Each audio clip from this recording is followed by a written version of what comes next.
So obviously one of the benefits is money in the pocket, patch income. What are some benefits that you have seen in working with the people that you work with that aren't economic? Maybe those positive unintended consequences. Let's start back on this end now. I love to address this piece because yes, it's more of the qualitative, touchy-feely stuff, but I do believe that it's truly important to the work being done with women. A lot of what we found, in addition to the economic capital, of course, knowledge capital, social capital, those two pieces rise to the top quite a bit, particularly for this population. After participating with our program, we really see this process of acculturation happening.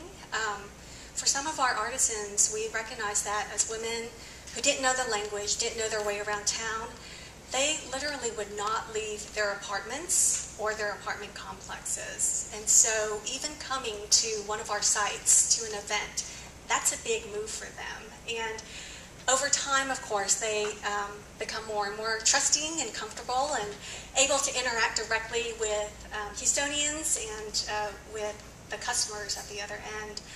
So it truly, those are some of the social benefits. The other, as I mentioned before, are the peer support groups. You know, we talk about this notion of rebuilding community as being very important for these women. Again, they are torn from their home countries, some of them torn from their families, and escaping atrocities we probably cannot imagine. And so this process of rebuilding some support network that's a safe space for them has been extremely important, and really came out in one of our qualitative studies that we've done of the model to date as one of the components that the women enjoyed the most and got the most out of. The other part of that empowerment process is finding their voice, right? Some of these women might come from countries or cultures in which their opinions, voices aren't counted, right? And so over the process of engaging with us, they've gotten now to the point where they sell the story. You know, they're the ones being interviewed in local media, whether it's through the Chronicle or KHOU or Fox, and coming on some of these morning talk shows and being very comfortable sharing that story.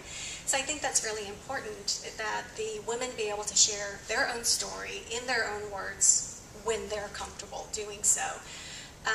And so those have been some of the benefits that we've uncovered over the last few years.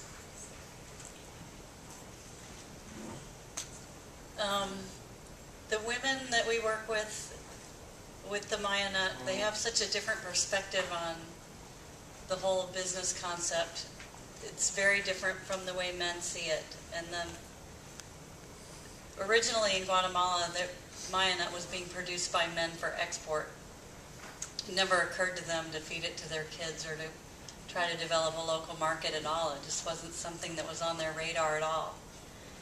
And it's been so interesting to see how women have such different priorities, and they're really interested in feeding the kids. And we had a little conference last year in Honduras where the women all got together, a bunch of different women's Mayanut producer groups, and we decided to try to pick some target markets, and they just got fixated on the school lunches. None of them mentioned export. Our vision is to export Mayanut. None of them said that.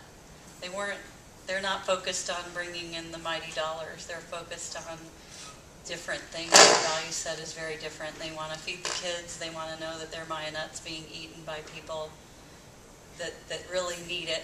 So that's just been a really eye-opening situation for me. And then also the self-esteem and the change in the status in the family for the women, that's been an added benefit, because in the beginning, so we use local trainers that go to other communities and train them and so on, and we kind of multiply that way. And the men would get so pissed that their women were going out, abandoning them, and what do I do with the kids while you're gone, and what about all these dishes, and who's going to wash the laundry? And now the men babysit. Which is really just, it doesn't seem that odd to us, but in rural Central America, it's very unusual that a man will offer to babysit while his wife goes off traveling to train. But they realize now that their wives come back, they're happier, they have fun stories to tell about their adventures, and they have money. So it's been really, there are a lot of added benefits. Actually, when Indigo Africa first began, or first was founded by, in part by Tom Mitra, who's in the back of the room, one of the ways in which we wanted to be market leaders in terms of ethics and transparency. And one of the ways to do that was to have very rigorous social impact assessments. And so from the beginning, we began collecting data, not just on how much money were these women earning, but also a range of about 32 other metrics about their life. And so how that sort of economic empowerment had changed things for them. Sort of among those, and our social impact report is available online. There's a couple of copies in the back. But we've seen, dramatic increases in the number of women who have at least 2 meals per day, the access to running water, opening their own bank accounts and fiscal responsibility within the family, paying tuition for their children to attend school and their children attending school for longer. So a whole range of factors that, yes, are probably traced to enhanced income, but also have to do more with what they're doing with that and the choices that they're making in their life. Sort of outside, since you can read our statistical analyses elsewhere, I wanted to bring up a couple of examples of things that just really moved me. The first was Amelia Niriyamana, who's probably our most advanced artisan partner and who's actually been to the US now. But I was once speaking with her, and I'd never heard this story before, and she talked about how before she partnered with Indigo Africa, she had to ask her 5-year-old son, who was in school, how to say the verb to be in English. And this was very demoralizing for her to have to ask a 5-year-old to teach her. But within a year and a half of our English literacy training, she taught herself to be fluent in English, and that she told me meant that she could perform like any other mother in this room, that she could help tutor her own children when they came home from school and help them achieve at a level in school. And so that just is the first and hopefully only time I tear up on a panel. The second is more of a personal observation, and that's the surging confidence that you see in the women as our partnership with them progresses. The sort of fearlessness that takes over. And these are women who admit now that they were very lonely before, and that they were afraid. They didn't have the self-worth to really be in social settings outside of the house, and that through the economic community that they forged with these women, these other women in their community, they were able to reclaim their future.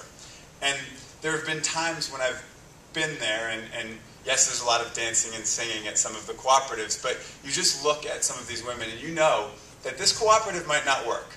An artisan cooperative may not pass muster. It may eventually fade away for a variety of reasons, health-related, otherwise. But these women were never going back to the place where they once were. They had seen something different. They felt different. They had a seat at the table, and that meant the world to them.